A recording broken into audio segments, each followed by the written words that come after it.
Morning mga master, flex ko lang itong ginagawa naming solar dito sa Greenwoods, Batangas City. 10 kilowatts grid tie system. So ito yung aming siniset up dito.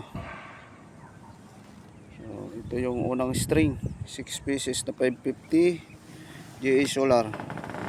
Yan, isang string yan. Tapos din sa kabilang side, so may 14 dito.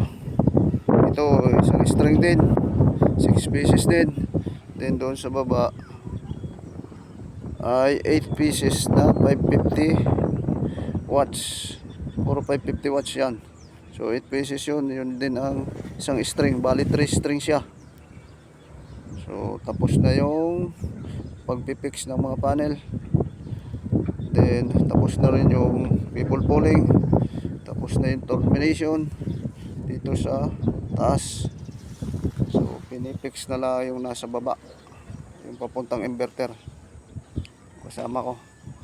So yun naman ang iti-terminate natin. Then pag natapos termination, loop checking. Tapos pagkatapos ng loop checking, commissioning para sa turnover. Yan lang, yan ang buhay solarista. Medyo